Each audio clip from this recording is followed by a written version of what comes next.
Baltimore, where that city's is calling in the feds to help stem violence sparked by local leaders. Anthony Batts, the police commissioner, requesting more federal agents and prosecutors be sent to the city after the deadliest month of violence in more than 40 years. The police commissioner also blaming the recent spike in violence on stolen drugs, an estimated 175,000 drugs stolen from pharmacies and clinics during the April riots. New details in the case that sparked those riots. Baltimore's attorney, Marilyn Mosby, the prosecuting attorney, trying to block the release now of Freddie Gray's autopsy and other so-called sensitive documents. The prosecutor claims she will not be, quote, litigating this case through the media, end quote. 6 Baltimore officers were charged last month in Gray's death, and attorney one of the officers claims Mosby is trying to hide something in not releasing the results of that autopsy. Joining us now, Milwaukee County Sheriff David Clarke. Sheriff, good to have you with us. First, your reaction to the police commissioner again asking for more agents, more prosecutors from the federal government. Well, Lou, thanks for having me. Look, Commissioner Batts is lost, all right? He's out of ideas. He does not know what to do. He made some key mistakes early on, throwing his police department overboard and blaming Baltimore's finest, the Baltimore police officer, for the things that are going wrong in the city of Baltimore, not only post-riot, but pre-riot. Big mistake. Mayor Rawlings Blake has a decision to make about him because the Baltimore Police Department has quit on him because he has thrown them overboard. Job one, and here's the way forward in Baltimore. Job one, they're going to have to rebuild the morale of the Baltimore Police Department. I don't think that Batts can do that. That's a decision that the mayor's going to have to make. The mayor's going to have to make a public claim that she's going to back this police department, turn them loose under the Constitution with reasonableness to get this city back under control.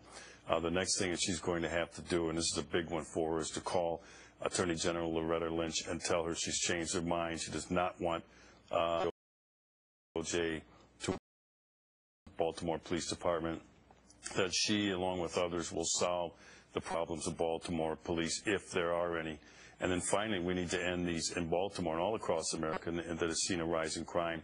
We need to end these failed social engineering experiments that have tried to use of jails and prisons as a crime control tool. Yeah. These things have been masqueraded as sentencing reform, prison reform.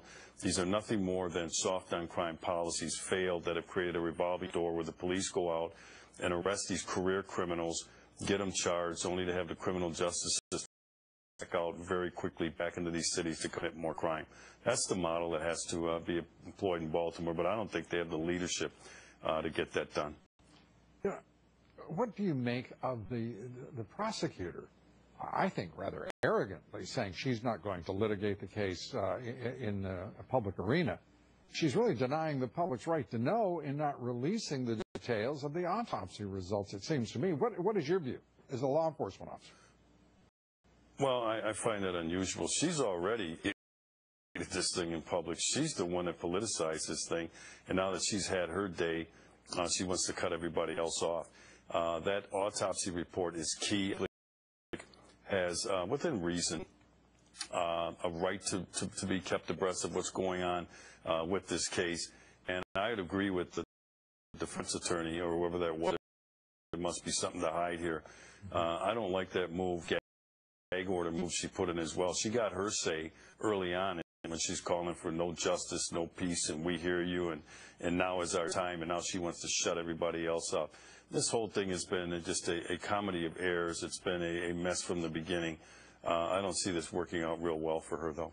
I want to get a comment from you as we close out here, Sheriff, on what now the federal government is acknowledging, that 100 Americans were murdered last year, 130 kidnapped.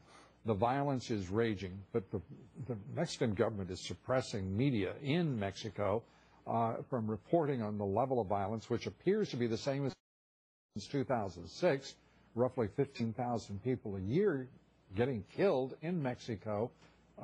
What do you make of it? Well, first of all, it's the White House and their responsibility to protect Americans abroad. And when I heard the numbers, over 100 killed and 130 kidnappings, I was staggered by those figures, it's pretty obvious it's being supported. I think that this White House is afraid of offending the Mexican government and trying to clamp down and protect American lives. There doesn't seem to be a sense of urgency here about that consulate.